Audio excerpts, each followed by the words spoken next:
Okay, good morning. This week we are on Project House Build, but before we start, if you haven't done, please hit subscribe, ring the bell, and that will notify you of our video release every Sunday morning at 8:30. So, Project House Build this week, but a little bit different. So, Project House Build with a twist, and a super proud moment for me. This here is my daughter's first own home. Now, she's been living in a rented accommodation for some time now, for the last few years, and she's decided to join the property ladder, or get herself on the property ladder. So we've helped, Edwina and I, in terms of doing them little bits to get her on the ladder and helping out a little bit where we can. But she's decided to extend that help, and she's drafted in Team House Build to come in and do the work, because there's a fair amount of work that needs doing. Unfortunately for us, she's as ridiculous with her timeframes as her mother, and therefore she's given us 2 weeks to get this turned round and habitable, ready to move out from where she is into here. So it's a mad mission now for us. We've drafted in Wayne, we've got Criddy coming, we've got Ash the painter geared up, there's bits for Cappers, the plasterers, to come and do. So we've got a mounting task now to get this all ripped to pieces, get everything ready, all the basic works can be done, and then obviously we can get it finished, but we have only 2 weeks to get it done. Let's go and have a look. So, before we go into the house, which is a 2-bed semi-detached house, there is a loft conversion room, but the stairs are really steep and not really ideal for an additional bedroom, but it would suit a guest bedroom or a nice space to store stuff. So that works quite nice. But before we go inside, outside at the front of the house, there is enough room to park probably 4 vehicles off the road. Presently, she hasn't got off-road parking where she is, so that's going to be fantastic for her at the front. At the back of the house, there is a small garden. Now, there was a rotten old decking pad here, so we've ripped that decking pad out, or starting to now, and then we're going to put a nice little patio area at the back, a path through to it, and then seed everything up with a bit more topsoil on the top. So that out the back here, originally I had thought about doing away with the grass so it was a maintenance-free garden, but she's quite the green finger. She takes after Papa G, and she wants to keep the grass and the borders. So we've opted to do that. We're going to put a pathway through here.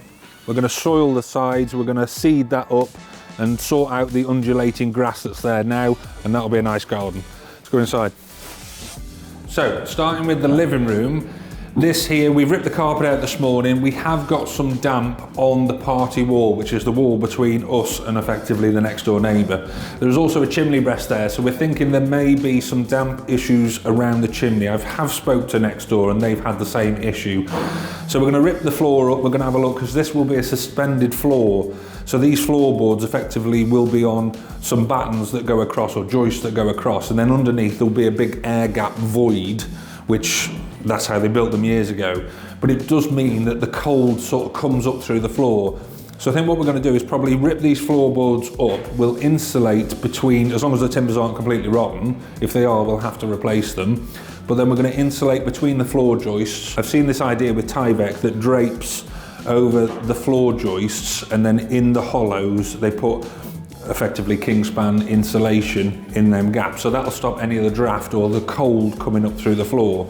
And apart from that, a few bits of electrics. We're going to change where the radiators are. Why on earth they've done that, I don't know.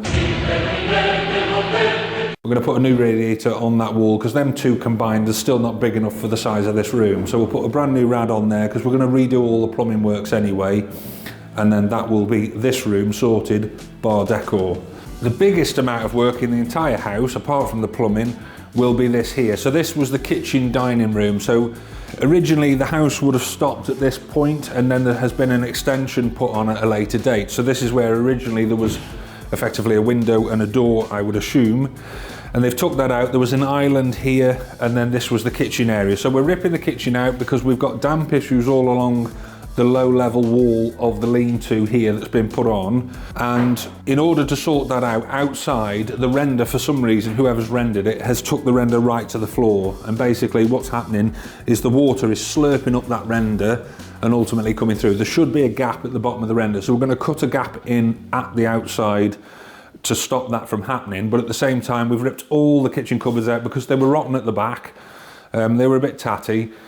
So we're going to replace all that and have a brand new kitchen put in and slightly change a little bit of the layout. But ultimately, it'll be a very similar sort of setup. We're still going to have a breakfast bar island here, And then for the rest of the room, that'll be obviously the dining room. The boiler itself is around about 14 or 15 years old. So again, I don't want no mither. I don't want the phone calls, Daddy, can you come and help me on Christmas Day because my boiler's packed up. So we're just gonna, for the sake of the cost of arguably a couple of grand, we're just gonna put a brand new boiler system in.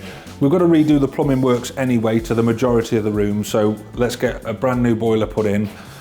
Edwina particularly likes the wine rack that we've got, but she's concerned it doesn't fit champagne bottles, so we're going to do away with that as well, and then we're going to house that inside a kitchen cupboard just to tidy it all up. We go upstairs. So, family bathroom wise, a little bit small, but it is what it is. It's got a bath and a shower unit within. The suite itself, I think we're going to keep. It just needs a bloody good clean. Tiling wise, again, I think time wise, I don't think we're going to have time in the 2 weeks to get this new suite done and fitted.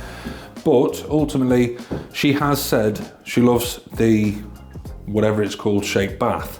So she wants to keep this. I think what we'll do is we'll replace all of the fittings everywhere. We'll keep probably the suite itself, get rid of the floor, paint, decorate it, a damn good clean, and this might be somewhere near then, but we'll play that one by ear as we're going along. Over here, this is effectively bedroom number 2. It's again quite a small little box room, but ultimately there's not a lot of work in here, so we're just going to redo the floor covering. I think in terms of rad, the rad in here is fine, so really in here it's just flooring, light fittings and decor. Master bedroom is exactly the same again really as the downstairs. We've got this bay window and we've got this stupid idea of these 2 tiny little rads that are not big enough for the room. So we're going to do away with them and we're going to put a big rad either on that wall or that wall there. We're going to plumb to that, we're going to rip the carpets up again, we're going to redo that flooring element, and the majority of the work in here then is again just decor. And there is an element up here that appears or feels damp, but the house has not been lived in for some time, and you can see there's been no heating on, it's cold outside, there's an immense amount of water and dew inside, which is, I think that is what is causing all of this bits of mould. So I think by the time we've got the heating on, we've got the rads the right size or sized for the rooms, it should be absolutely fine. Regarding the TV bracket that is on the wall, or on the ceiling should I say, a lot of people have asked for it, but I have promised Criddy is having it for his own home. So nobody else ask, because it's James's. Upstairs, as you can see, the stairs are not much of a squeeze for someone like me. James obviously wouldn't get up here, so we'll have to have Charlie from JDC come and do the upstairs work. But upstairs here, it's just that sort of good space for storing stuff, or like I say, a spare bedroom that's not going to be used very often, because these stairs are just a little bit lethal. Obviously, like I say, I can fit, but James, you'll have to make sure you bring Charlie with you for this one.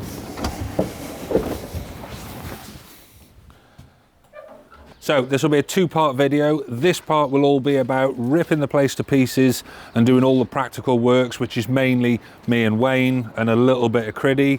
And then we will bring the next part of the video, which will be batshit crazy. It'll be Edwina and it'll be Ash making a silk purse out of a sow's ear when we're done.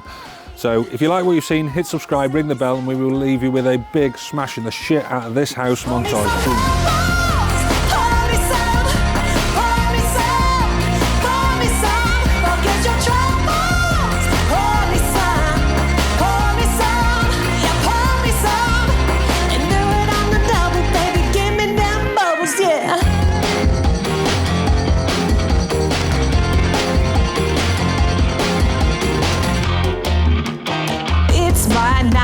We'll do it like we always do. Louis bag and Prada too. Show stop and makes you think you only live once before you turn to dust. I'm feeling fine.